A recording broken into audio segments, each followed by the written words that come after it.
Another month of unemployment, huh, sweetheart? Maybe you should try a coffee shop gig. Who knows, you might get lucky. The words stung, but I didn't flinch. I let the laughter echo through the room, a sharp, jagged sound bouncing off the walls. Jim, my husband, raised his glass, his eyes gleaming with amusement, as his friends, Ethan, Ryan, and Noah, erupted into laughter, their voices thick with mockery. They didn't know that this was just another game for me to play, the game they thought they were winning. I lowered my head slightly, letting my hair fall over my face, feigning embarrassment. It was exactly what they expected. The perfect little wife, humiliated by their taunts. They didn't know the truth. Not the truth about me, not about my life, not about the company they thought they owned. I sat at the corner of the table, my glass of red wine steady in my hand, reflecting the chandelier above like blood under crystal. I let the sharp taste of the wine fill my mouth, masking the faintest curl of a smile. They had no idea. None of them did. They thought they had control.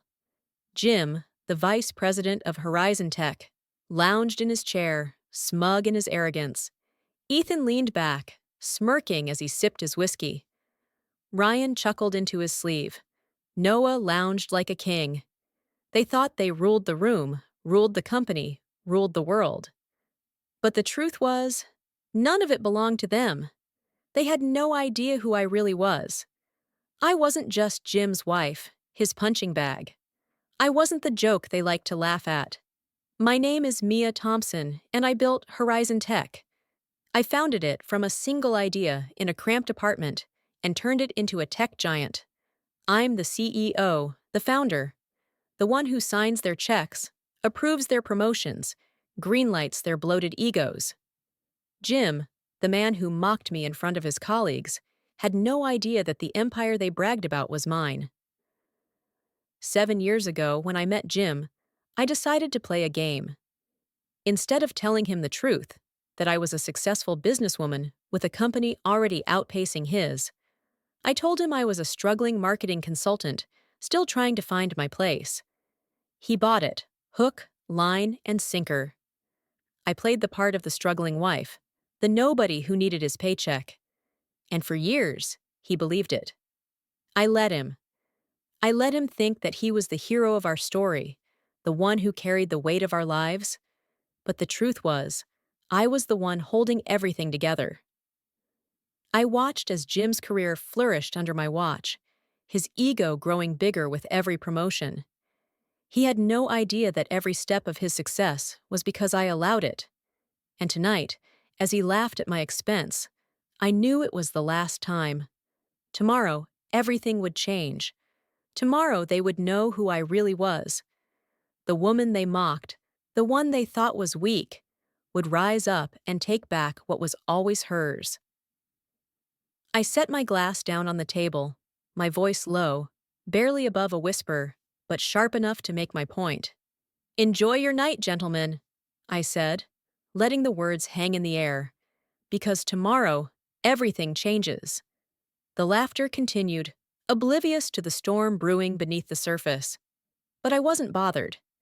They didn't know it yet, but their little empire was about to crumble.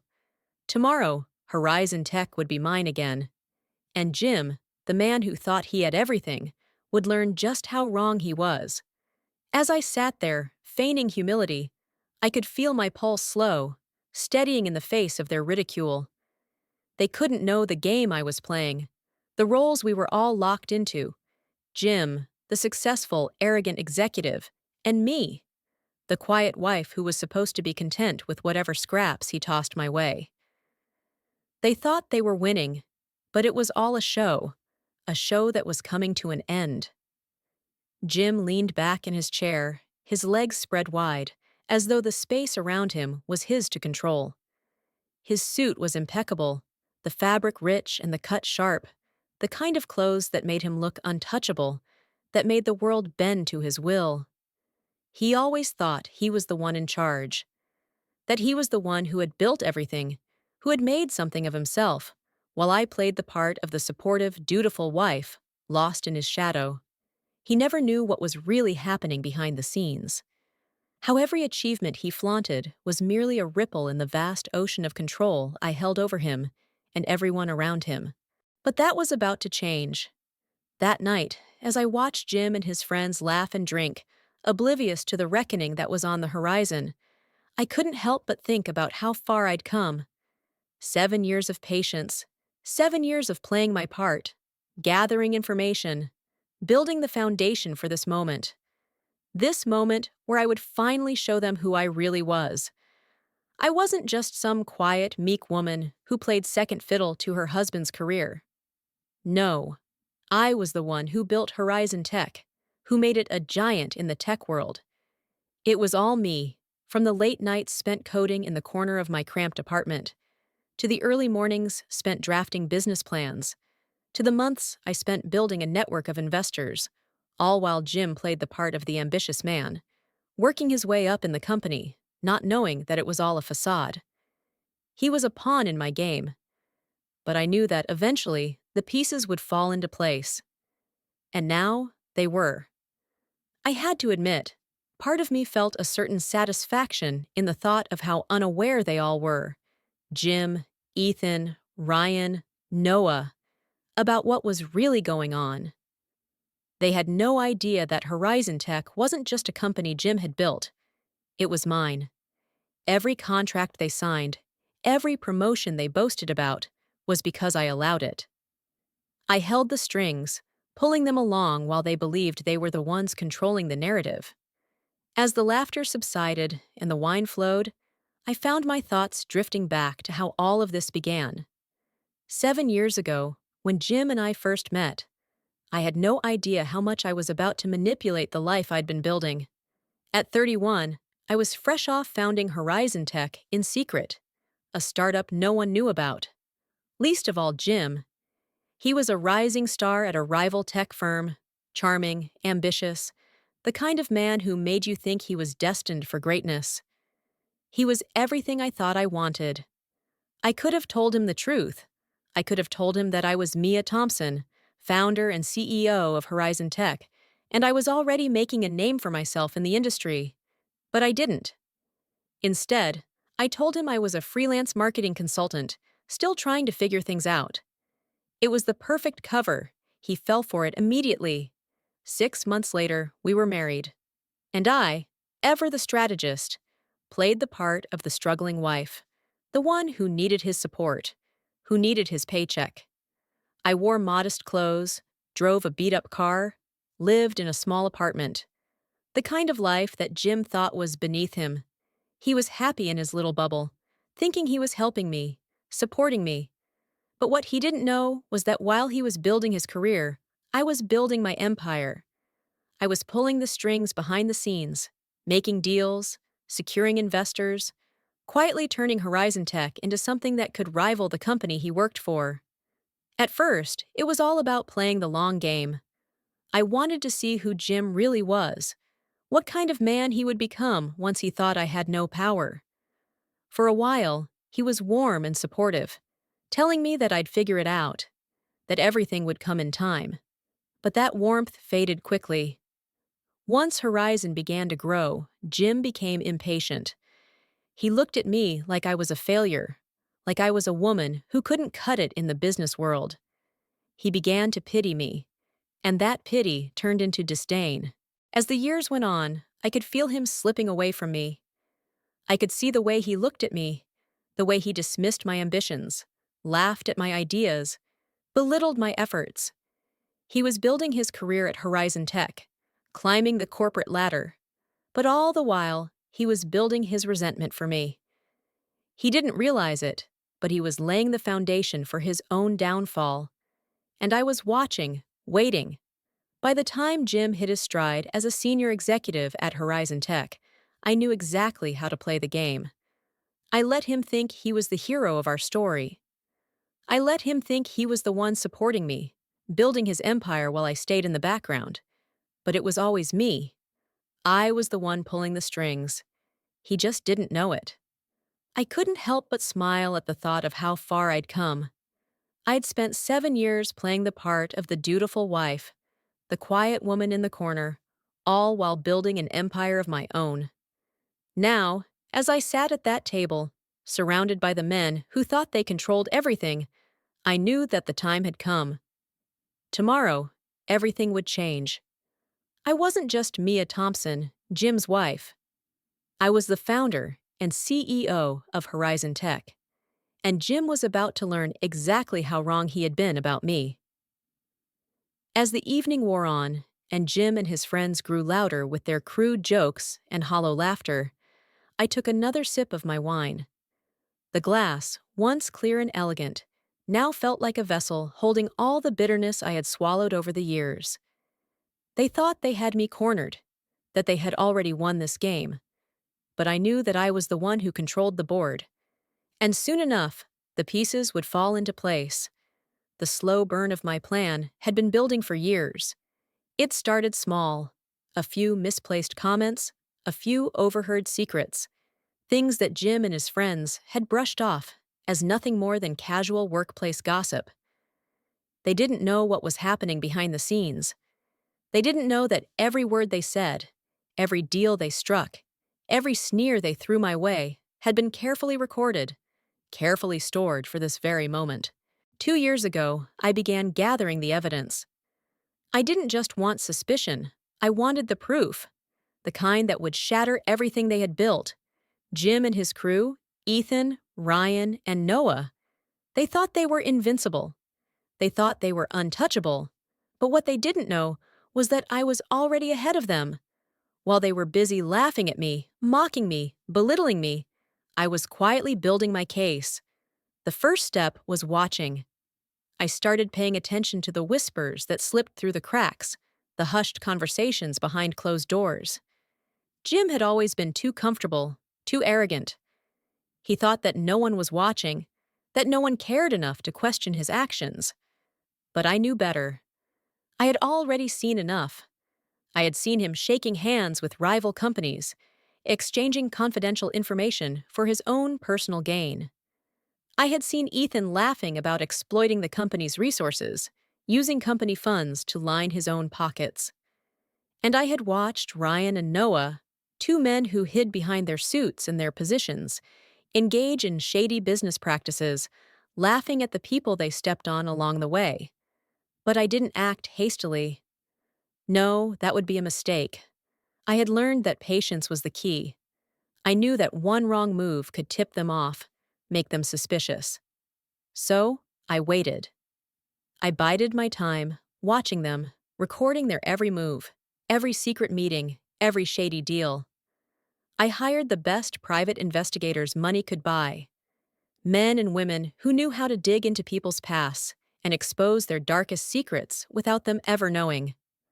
I had them tail Jim, Ethan, Ryan, and Noah, tracking their every move, documenting every piece of evidence. Nothing slipped past me. But even that wasn't enough. I needed something more, something raw, something real. And that's when I decided to take things into my own hands. I needed to see how deep the corruption ran at Horizon Tech, how far Jim and his friends were willing to go to protect their secrets. I needed to experience it firsthand. So, I did what any strategist would do. I became a part of the system, but not as Mia Thompson, the wife of the vice president. No, I became Sophie Miller, a struggling job applicant, just another nameless face in the crowd. I applied for a low-level marketing job at Horizon Tech, my own company. I created a new identity, one that Jim and his friends would never recognize. Sophie Miller was everything Jim didn't think I was. She was meek, unimportant, a woman without connections, with nothing to offer but her desperation for a job.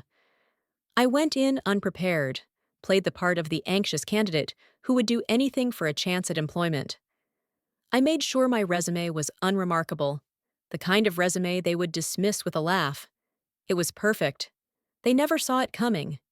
The interview was a performance. Ethan, Ryan, and Noah were all there. I knew them too well, how they treated people, how they looked down on anyone who wasn't in their inner circle. I could see it in their eyes as I walked into that conference room. They didn't care about my qualifications. They didn't care about my experience. They just wanted to see me squirm. And so, I gave them what they wanted. I stammered through my answers, feigned ignorance, and played the role of the desperate woman, hoping for a break. But the entire time, I was watching them. I was studying them.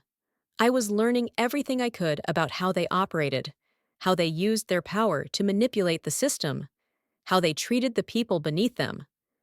When the interview ended, I didn't feel defeated. I felt empowered. I had seen it all, their contempt, their arrogance, their cruelty. I had felt it firsthand, and I knew that they would never suspect that the woman they had just humiliated was the one who was about to bring everything crashing down. I left the building that day without a single word to any of them. I didn't need their approval. I had already gathered all the information I needed. The rest of my plan was simple. I would expose them, strip them of everything they thought they controlled, and I would do it with precision. The next few weeks were a blur. I organized the evidence, each piece neatly filed, each email, text message, and recording a testament to their corruption. The private investigators had done their work well. They had captured everything: the shady meetings, the illegal deals, the harassment, the manipulation. But I didn't want to just expose them. No, that wasn't enough. I wanted them to feel the weight of their actions. I wanted them to understand the price they would pay for every cruel joke, every sly deal, every moment they had made me feel small. I wanted them to feel the very humiliation they had put me through for all these years. I wasn't just going to fire them. I was going to make sure they lost everything: their power, their wealth, their reputation. All of it would be gone. Just like that. I wanted them to be nothing, and I would be the one to bring them to their knees. I spent sleepless nights in my office, preparing the documents, coordinating with my legal team, ensuring that everything was airtight. I didn't want any loopholes, any way for them to escape. I wanted them to feel the full force of the consequences. The day of the reckoning arrived sooner than I expected. I had called a meeting with the board, called in the shareholders, and prepared everything for the final act. Jim thought it was just another routine meeting, just another chance to praise his so-called achievements. He had no idea that everything he had worked for was about to be torn down in front of his eyes. As I stood in that boardroom, watching the men who had mocked me for years, I felt a surge of satisfaction. This was it.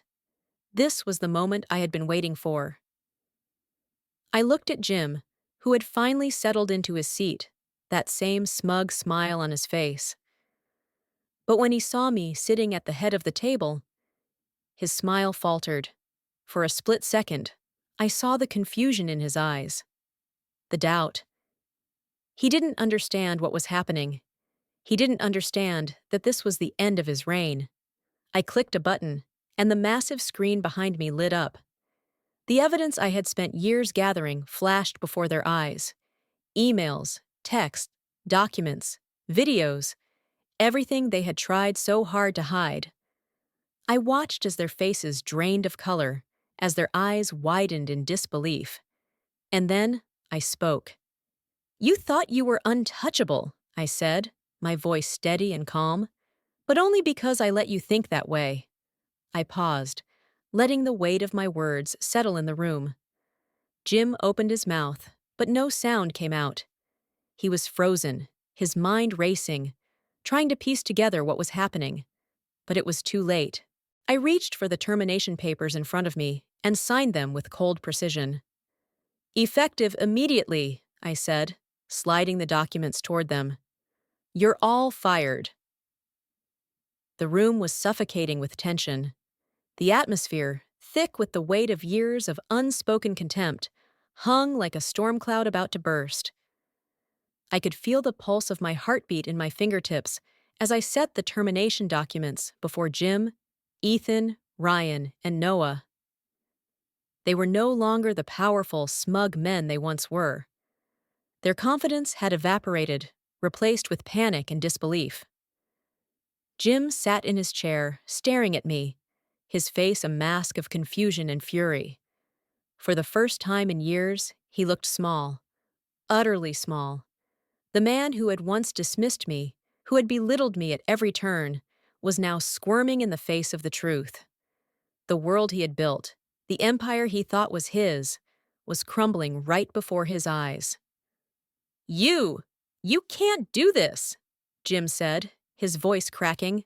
He was trying to hold on to something, to a shred of power, but it was slipping through his fingers like sand. I'm the vice president of Horizon Tech. I built this company. You're just the wife. You don't have the right. I didn't let him finish. His words, once so sharp, now sounded like hollow attempts to maintain some shred of dignity. They were empty, meaningless. No, Jim, I said, my voice calm, unwavering. You didn't build this company, I did, and you're about to lose everything. The words echoed in the room, and I could feel the eyes of the shareholders and executives on me, waiting, watching. The tension was unbearable, but I knew I had to press on. The moment had arrived, and there was no turning back. I clicked the button on the remote, and the screen behind me flickered to life once again. The evidence, the culmination of 2 years of meticulous planning and quiet surveillance, was displayed for everyone to see. The room fell silent as emails, text messages, bank transfers, and secret contracts flashed on the screen. The truth laid bare in front of them. Here it is, I said, my voice cold, yet strangely calm. Everything you've done, every secret you've tried to bury, every illegal deal you've made, every corrupt transaction you've hidden, all of it in black and white. The faces of Jim's colleagues, Ethan, Ryan, and Noah, went from pale to ashen. They were trapped now. There was no escape, no way to deny the evidence that had been so carefully collected. They had been living a lie, thriving off the hard work of others, manipulating the system for their own gain. I have every single one of you, I continued, leaning forward, my eyes locked on each of them in turn. I have the emails where you discussed kickbacks with competitors, the texts where you bragged about selling Horizon secrets to rival firms, the records of transactions that flowed into your personal accounts. I have it all. And I have the recordings of your private meetings, where you mocked me and others you deemed beneath you. I could feel the air in the room grow thick with panic. Jim, who had once been so sure of his power, now seemed like a cornered animal. His mouth opened and closed, but no words came out. He couldn't respond. He couldn't refute what was right in front of him. Ethan, his smirk now gone, shifted uneasily in his seat. Ryan and Noah, too, were no longer the arrogant men who had strutted around Horizon Tech with their inflated egos. They were just men, ordinary men, exposed for their deceit, their lies, and their corruption. You thought you were untouchable, I said, my voice rising slightly with each word.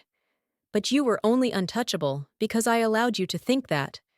You thought you could hide behind your titles and your wealth. But the truth is, it was all built on lies. It was all built on the backs of people like me. I took a deep breath, letting the silence hang in the air for a moment. The weight of what I was about to say settled heavily on my chest. Now, the time has come to take it all back, to take back what's mine. I reached for the termination papers once more, signing each one with a firm hand. It wasn't just a document. It was the end of an era, the end of their reign. I slid them across the table, one by one, toward Jim and his cronies. Effective immediately. You're all fired from Horizon Tech. For a moment, no one moved. It was as if time had frozen, as if they couldn't believe what was happening. Jim, his face a mixture of disbelief and rage, stood up abruptly. You can't do this, he shouted, his voice thick with desperation. I built this company. I made you who you are. I stood up slowly, locking eyes with him. No, Jim. You didn't make me. I made you. I gave you this job. I gave you everything. And now, I'm taking it all away. The words cut through the air like a knife. Jim staggered back, his eyes wide with shock. His mouth moved, but no sound came out.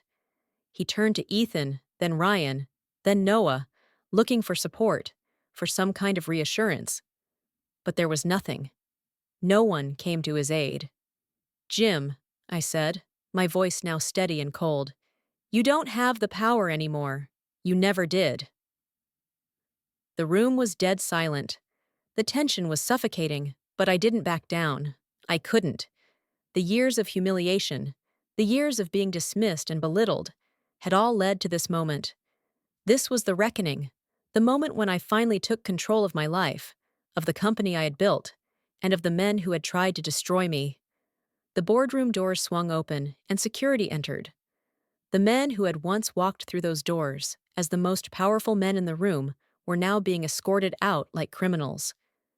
Jim's face was red with anger, his fists clenched at his sides, but no one cared. No one cared about his rage anymore. I didn't watch as they left. I didn't need to. I had won. They were nothing now, just a distant memory of a time when they thought they were invincible. As the doors closed behind them, I turned back to the room. The shareholders were still sitting in stunned silence, but I could see the relief on their faces. The weight of the past had been lifted. Horizon Tech was finally free.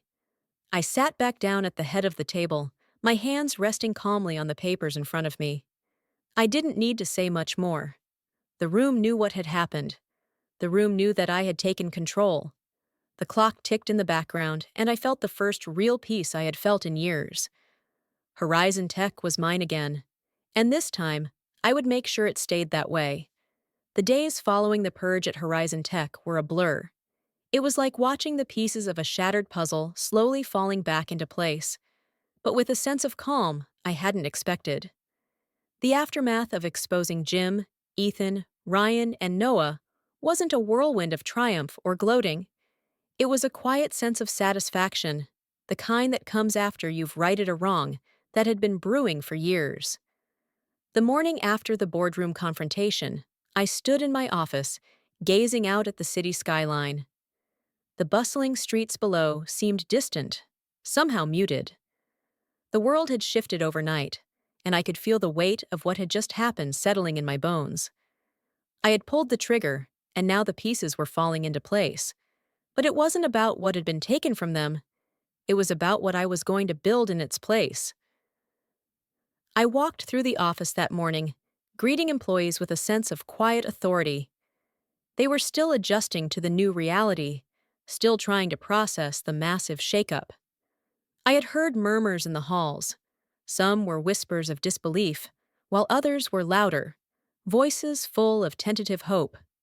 The atmosphere was different. The fear was gone. The toxicity that had lingered in the air for years was finally dissipating, leaving room for something new, something better. As I passed through the hallways, I saw faces I hadn't seen in a long time, old colleagues who had been pushed out, professionals who had been overlooked or silenced under Jim's reign. Their eyes met mine, and for the first time, there was no fear in their gaze. There was respect, understanding, and something I hadn't expected: gratitude. "Good morning, Mia," Lisa, the head of the software engineering team, said with a smile. She had been one of the first to be pushed aside by Jim, dismissed for daring to stand up for herself. But now, here she was, back in her rightful place, a symbol of the change I had promised. "Thank you," she added quietly, her voice full of emotion. She didn't need to say more. Her eyes spoke volumes. I smiled back, nodding in acknowledgement. "We're all in this together now," I said, my voice steady, "and this time, no one gets left behind." The day passed quickly as I met with my senior team, reviewed the restructuring plans, and made a few key decisions. I had to act fast. I knew the momentum of the change had to be maintained. Horizon Tech needed a new identity, and it needed to rebuild its reputation. It needed to evolve beyond the toxic culture Jim had cultivated, and I had a vision for that. But I couldn't do it alone. I called a meeting with the remaining members of the senior management team. The room was filled with uncertainty, but also hope. Hope that maybe, just maybe, this time, things would be different. First things first, I began, looking each of them in the eye. We're not going back to the way things were. We're going to build something new, something better. No more backroom deals, no more cutting corners. Horizon Tech is going to be a place of transparency, integrity, and innovation. I could see their faces soften. They were tired of the old ways, tired of being complicit in the culture Jim had created. They were ready for a change, and I was the one to lead them through it. I've already started making changes, I continued, outlining the steps I had already taken. We've fired those who enabled Jim and his crew, the ones who let the toxicity thrive. HR is being overhauled. We'll be focusing on employee well-being, not just profits. And we'll be building a mentorship program for young talent, especially women, who have been sidelined for far too long. We'll be creating opportunities where there were once barriers. The room was quiet, but the silence was different now. There was a sense of agreement, of shared purpose. I could feel the energy shifting, the foundation of something new being laid. In the following days, I worked tirelessly to reinforce these changes. The company's internal systems were updated, and I implemented stricter guidelines for transparency. We revamped the hiring processes, focusing on skills and character rather than connections. A new code of ethics was introduced, and every employee, from entry level to senior management, was required to undergo ethics training. It was time to create a culture that fostered trust, not fear. The media had a field day, of course. News outlets across the country were quick to report on the Horizon Tech purge. And soon enough, social media exploded with comments from former employees, whistleblowers, and industry experts. The story of Horizon's downfall had become a cautionary tale. But, as expected, it was also a story of redemption. It was as though the press was eager to paint me as the hero, the woman who turned the tide at Horizon Tech. Headlines praised my leadership, my vision, and my courage in the face of adversity. But while the media had their field day, I didn't pay much attention to it. I knew the work wasn't done.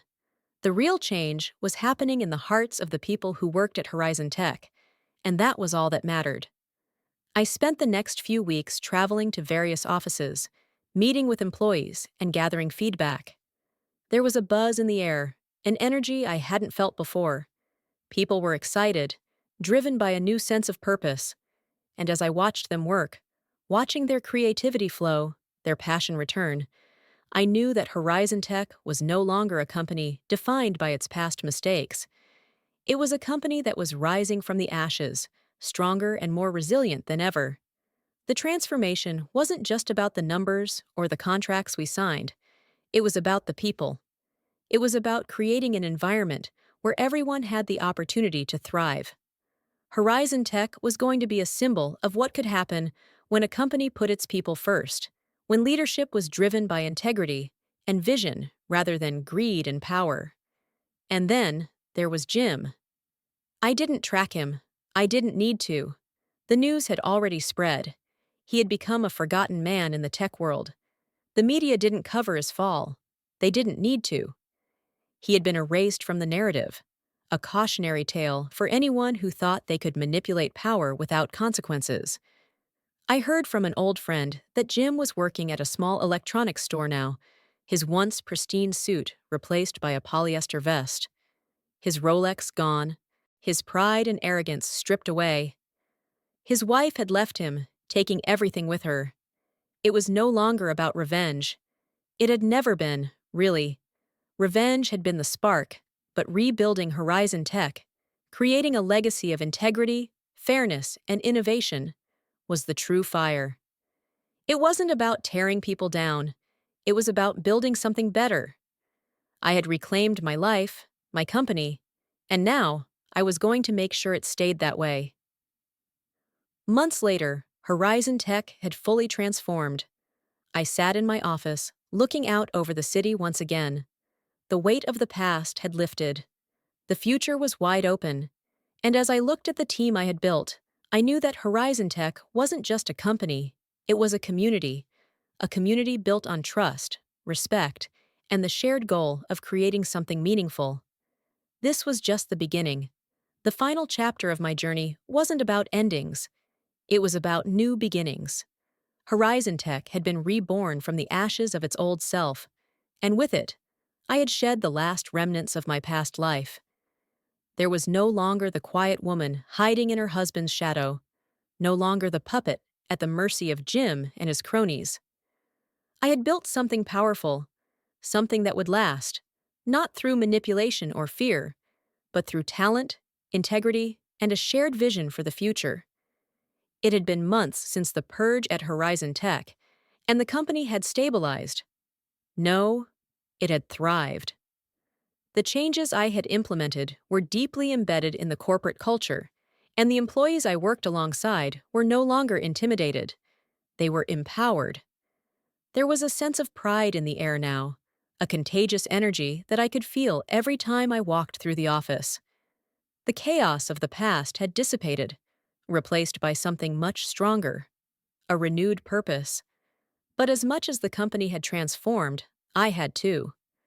No longer driven by the sting of betrayal, I had focused on rebuilding, not just my company, but my own sense of self. The scars from the years of being undermined and overlooked still lingered, but I had learned to embrace them. They had made me stronger. They had taught me the true meaning of leadership, not wielding power over others, but inspiring them to believe in something greater than themselves. I had learned to be the leader I had always needed, but never had. I couldn't have done it alone, of course. While the weight of the decisions rested on my shoulders, it was the people I had surrounded myself with who truly carried the burden of change. Lisa, Kelsey, and the other former employees who had been brought back. They had proven that talent never fades, no matter how many obstacles it faces. The AI team, under Kelsey's leadership, had exceeded all expectations, and the mentorship program had quickly become a shining example of how the tech industry could empower young women, especially those who had been overlooked in the past. The media had largely left us alone after the initial frenzy of Horizon Tech's downfall. But the truth was out there now. Horizon Tech wasn't just a company anymore. It was a symbol of what could happen when a woman stepped into her power and refused to let others define her. The headlines had faded, but the impact was everlasting. As I walked into the office every day, I wasn't just reminded of the lessons I'd learned from my past. I was looking ahead to a future where success wasn't just measured in dollars and contracts, but in the lives we touched and the legacies we built. The business world had a way of ignoring the people who made it run. I had seen firsthand how Jim and his associates had mistreated those they thought they could step on. But what they didn't realize was that the true power of a company doesn't lie in the hands of its executives.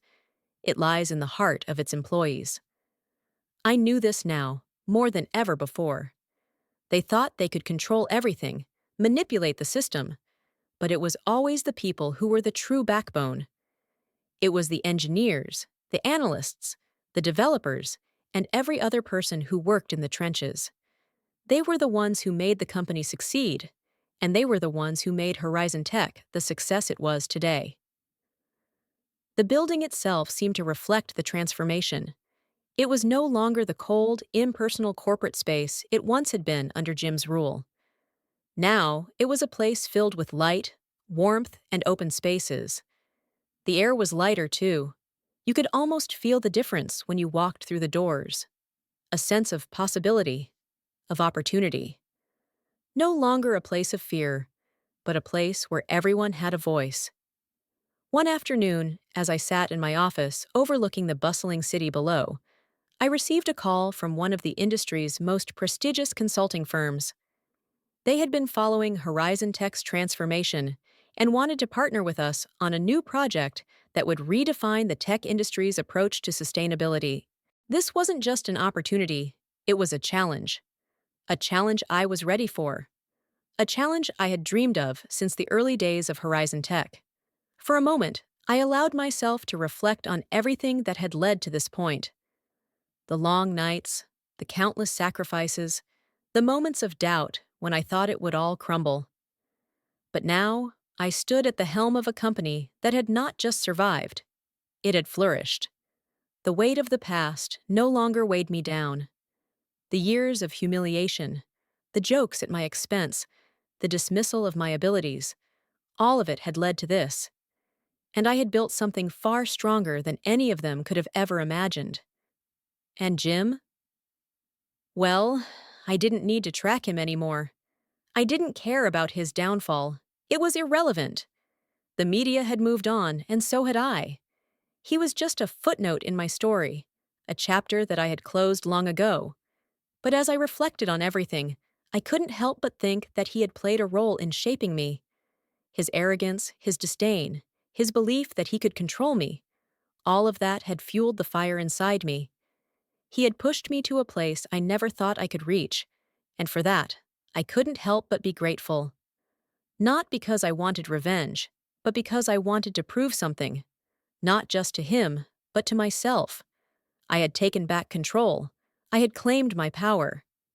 Now, as I sat in the comfort of my office, watching the sun set over the horizon, I knew that Horizon Tech wasn't just my company. It was my legacy. A legacy that would outlast the names of men like Jim. A legacy built on hard work, on integrity, and on the belief that no matter how many obstacles you face, there is always a way to rise above. I had done it. I had reclaimed everything that was mine. And now, I could finally breathe, knowing that the company I had built was in good hands, and that the future was as bright as the city skyline before me.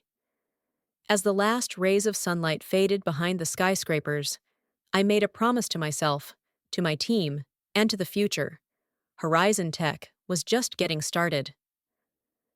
In this final section, Mia reflects on the entire journey, how far she's come, the transformation of Horizon Tech, and the lessons learned from her past experiences. She recognizes the value of the people who helped her along the way, and the lasting impact her leadership will have on the company's future. This part reinforces the theme of empowerment, rebuilding, and creating a lasting legacy. It's not just the end of a story of revenge, but the beginning of a new chapter where the values of integrity, trust, and innovation guide the company forward.